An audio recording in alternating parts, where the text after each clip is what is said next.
también sabe de estos casos es el maestro Paco Cruz, a quien saludo con mucho gusto, más de 47 años en el periodismo, autor de una larga lista de libros. Le recomiendo Las Damas del Poder. Por ahí debe de haber un capítulo de la esposa de Cedillo también en el libro de Paco Cruz. García Luna, El Señor de la Muerte, y también Tierra Narca. Aprovechemos para recomendar Tierra Narca del querido Paco Cruz, orgullosamente miembro de esta familia sin censura. Querido Paco, pues se ponen las cosas color de hormiga. Y bueno, te saludo con mucho gusto primero, Paco. Vicente, buenos días. Está explosivo, ¿no? Está Cabrón. explosivo el día, pero fíjate, yo te voy a plantear un problema. Primero, ahorita platicamos del narco.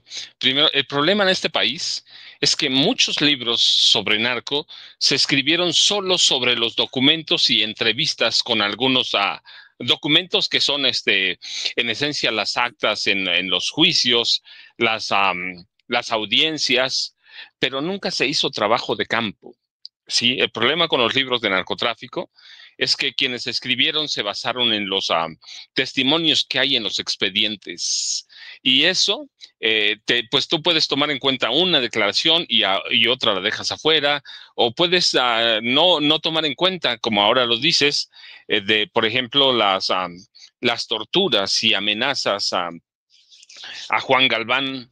Entonces uno como periodista, pero escribiendo desde el escritorio, puedes hacer eso. El problema es conocer el narcotráfico por dentro y cómo opera. Y los libros, inmensa mayoría, se escribieron ¿cómo? Sobre audiencias, sobre expedientes judiciales. Y las autoridades, conociendo este país como es y conociéndolo tuyo, todos prácticamente, es un desastre. Entonces, para mí el problema es que en este momento hay una narrativa de que, mira, pero esto dice el expediente. Sí, pero los expedientes mienten. Los expedientes los elaboran ¿quiénes? Agentes del Ministerio Público que tienen intereses, que reciben órdenes de personajes más arriba, o de sus jefes y personajes más arriba. Entonces, el caso del, de, de, del general Gutiérrez Rebollo es parte de eso, es en parte. Podemos luego hablar de la carrera como militar de Jesús Gutiérrez Rebollo, pero hablemos sobre los libros, ¿sí?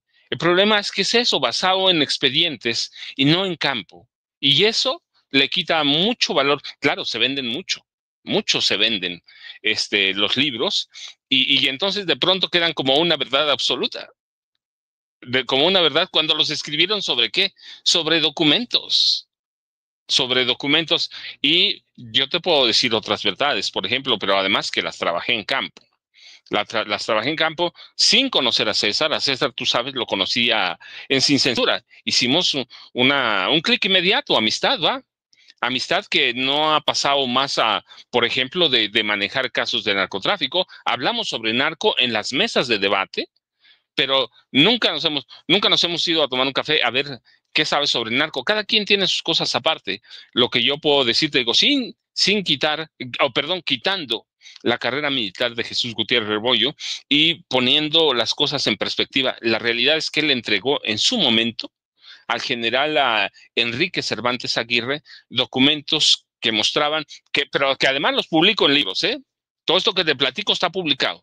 Entregó al general Enrique Cervantes Aguirre, cuando era secretario de Defensa, a investigaciones en las que ahora, bueno, yo ya decía que existían esas grabaciones, que existían, y después supe que César las tiene.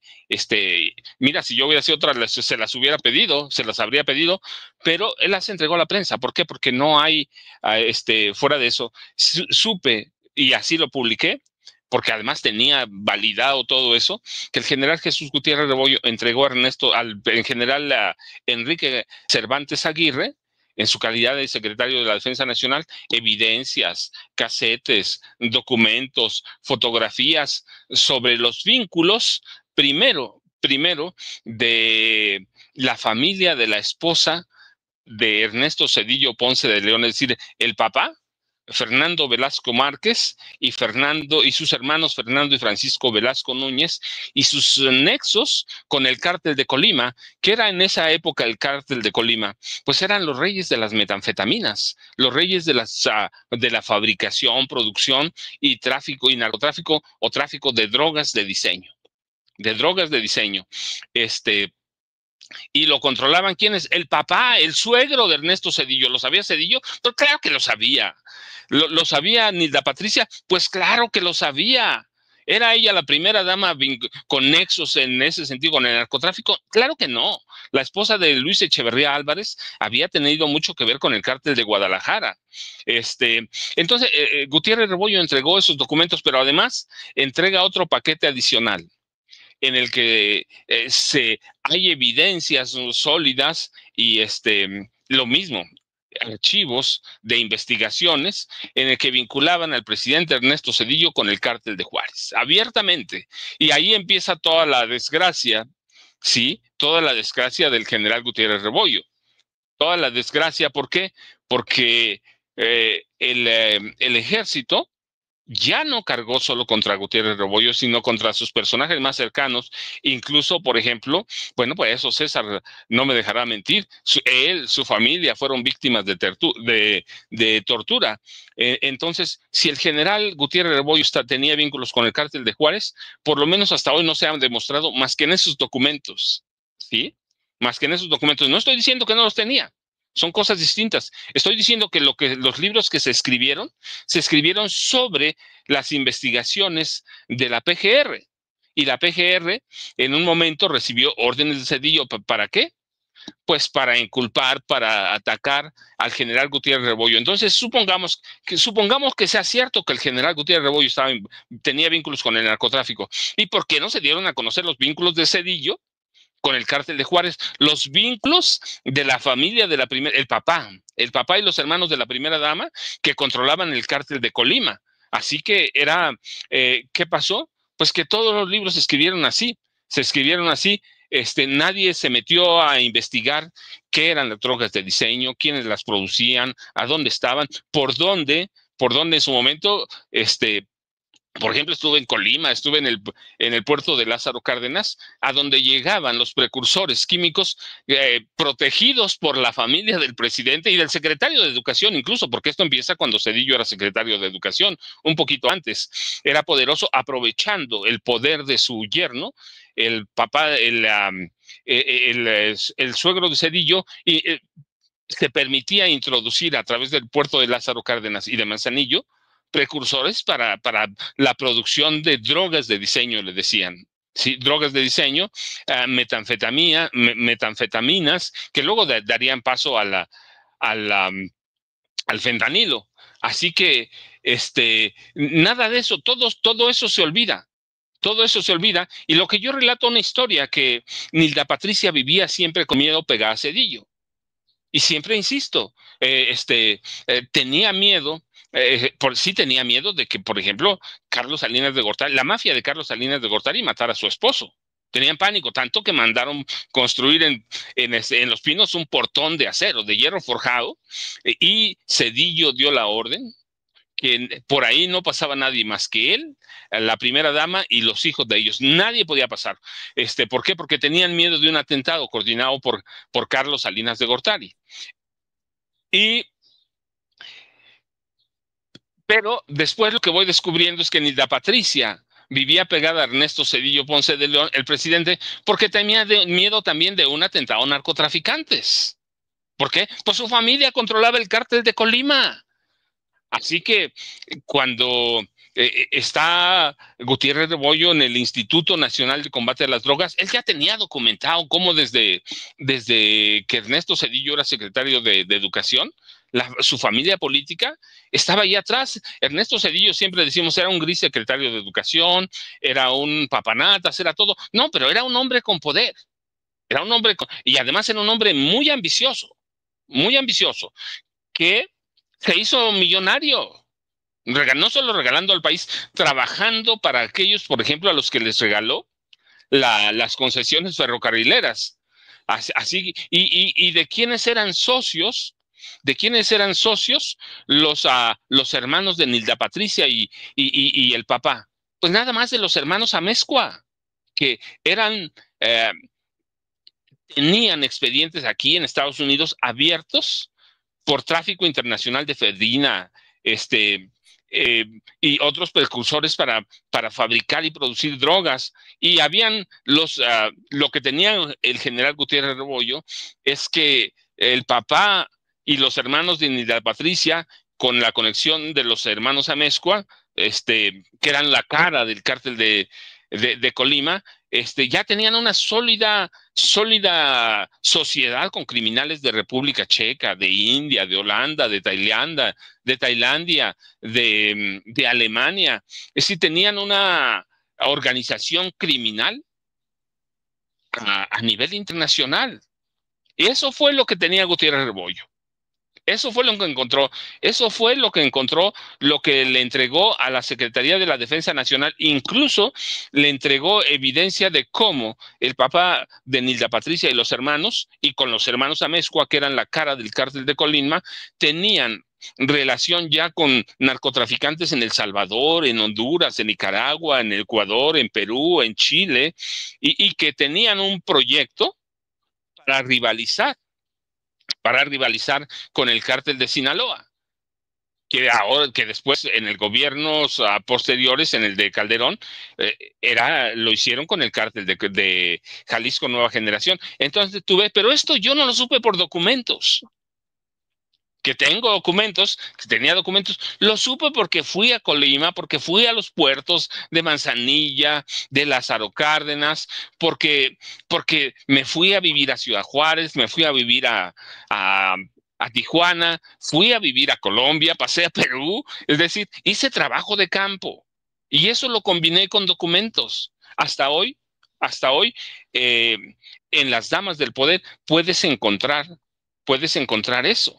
Eso de las relaciones de la familia de la esposa de Cedillo, de la Patricia Velasco Núñez, con el cártel de Colima.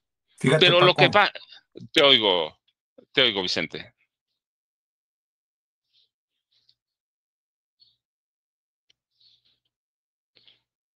Bueno, mientras habla Vicente, entonces eso fue lo que encontré, Vicente, pero haciendo trabajo de campo.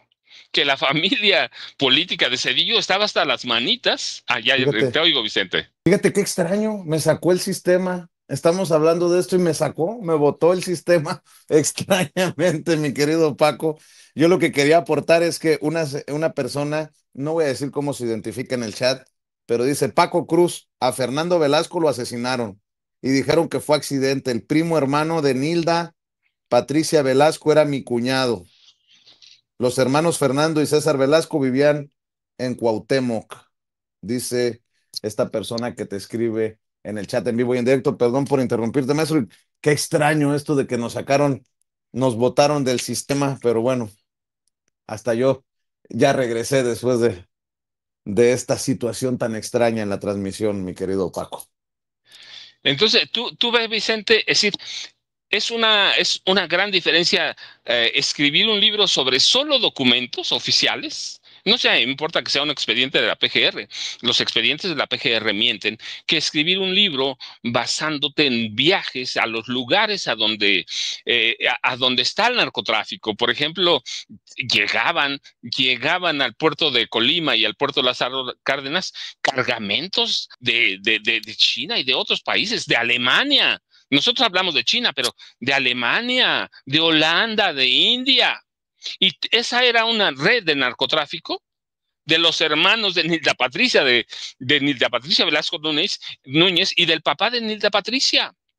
Y nunca nadie, hasta que salen las primeras damas, las damas del poder, se conoce esto. Y yo sabía que César debía tener documentos, pero nunca hablé con él. ¿Por qué? Porque yo hago mi trabajo aparte, porque los documentos que yo obtengo, por ejemplo, de la PGR, y de otras instancias, primero voy a los lugares a donde se da. y después me involucro. Cuando escribí Cártel de Juárez, me fui a vivir 4 años a Ciudad Juárez. Cuando hablo de Amado Carrillo Fuentes y sus nexos con Ernesto Zedillo, es porque fui a Ojinaga, a donde se formó se formaron Amado Cipriano y Vicente Carrillo Fuentes. Eso es diferente. Y lo que te puedo decir, Ernesto Zedillo era un capo. Lo mismo hice con Enrique Peña Nieto. Sí, pero Amado Carrillo Fuentes tenía nexos muy sólidos con, con el presidente Ernesto Zedillo Ponce de León. Y luego lo que yo deduzco además, ¿sí? No solo deduzco, sino que documento paso a paso y voy ofreciendo evidencia, que Ernesto Zedillo, para enfrentar a la mafia narca de los Salinas de Gortari, toma una decisión, no sé de quién fue producto del consejo, pero toma una decisión que le vendría a salvar la vida o lo vendría a salvar de los Salinas. Saca del ejército a un comando que se llamaba Zulu, un comando especial de esos soldados que sirven para todo, que no los mata nada, ¿sí? De los superhombres, al comando Zulu, y lo entrega al cártel del Golfo. Y ese comando Zulu decide acortar su letra para que no lo relacionen y se llama Comando Z. Y trabajan para el cártel del Golfo. Entonces ya tienes idea para dónde voy. Zedillo crea los Zetas. Así como documento en su momento que Felipe Calderón y Genaro García Luna crean el cártel Jalisco Nueva Generación, Zedillo crea a los Zetas.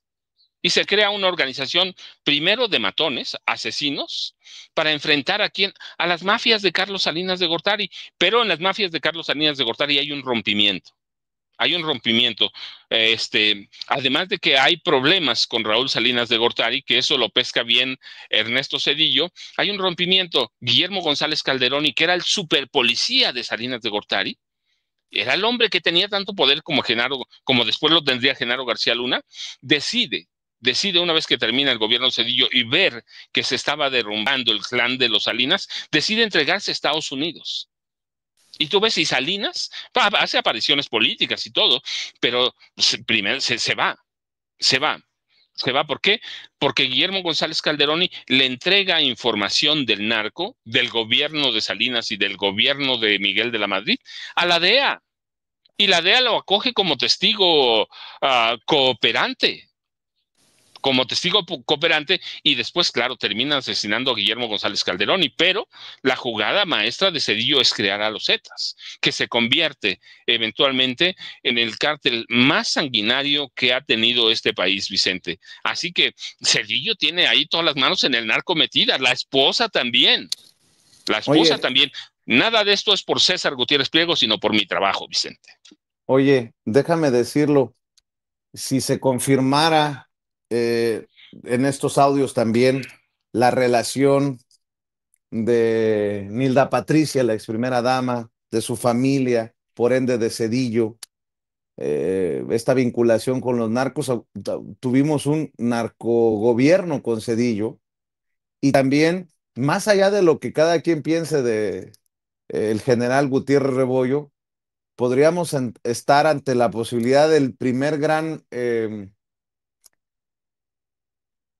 montaje mediático para que en la opinión pública se juzgara a Gutiérrez Rebollo. Lo menciono porque también algo que ha dicho César es que el que estaba metido hasta el cuello era Liébano Sáenz, el que era secretario particular de Ernesto Zedillo en su momento, Liébano Sáenz, que hoy goza de esa posibilidad de opinar en tal o cual medio de comunicación y ha sido señalado por parte de César. Hay un documento que me ha mostrado en diferentes ocasiones de que apunta que Liébano Sáenz, secretario particular de Zedillo, habría recibido dinero, vehículos y propiedades de Amado Carrillo. Creo que hay mucho también que decir en este sentido, que a pesar de que pareciera que fue hace mucho que gobernó Zedillo, hoy regresa a la arena política a criticar lo que está ocurriendo, la transformación en el Poder Judicial, que ese es el objetivo, tratar de dinamitar la elección del 1 de junio desde sus opiniones y de sus trincheras, Ernesto Zedillo, con Enrique Krause, Letras Libres, con Héctor Aguilar Camín Nexos, y que hay personajes actualmente activos en la política o activos en la política en la actualidad de los tiempos de Zedillo. Uno de ellos es Liébano Sáenz. En fin, hay mucho que seguir rascando y removiendo. Lo que yo sí voy a decir es que algunos desde el ego y desde la soberbia estarían dispuestos a defender a Ernesto Zedillo con tal de no aceptar que se equivocaron, que mintieron o les faltó algo en sus investigaciones periodísticas, que son capaces de, en su odio o en su necesidad o en su campaña de bajar a la mala o a la buena o como sea a César Gutiérrez Priego, que de acuerdo a las encuestas va muy bien en campaña rumbo al 1 de junio, que estarían dispuestos a defender a Zedillo. Bueno, está el otro caso, el de Televisa Leaks o algo así que presentó ayer Carmen Aristegui y seguramente hoy presentará más detalles, que ensarta a Salvador García Soto, que recomendó con tejado de Televisa a su sobrino. El sobrino es el que termina denunciando estos montajes y estas campañas negras contra personajes y empresas que son incómodas a ese grupillo que existe dentro de Televisa. Eh, en fin, hay tantas cosas, más allá de si Arturo Saldívar, el ministro presidente en su momento de la Suprema Corte de Justicia de la Nación, hoy dentro del equipo de la doctora Claudia Sheinbaum Pardo, tiene alguna responsabilidad, porque el objetivo es tronar políticamente hablando a Saldívar. Más allá de eso, pues queda también la idea o la confirmación de que Televisa es la casa, la gran casa de los montajes, la gran casa de los montajes. Bueno, en fin, déjame saludar a Jaime Hernández, al querido Jaime, que ya llegó también, el querido Jaime Hernández, décadas de periodismo como corresponsal de guerra, como corresponsal mexicano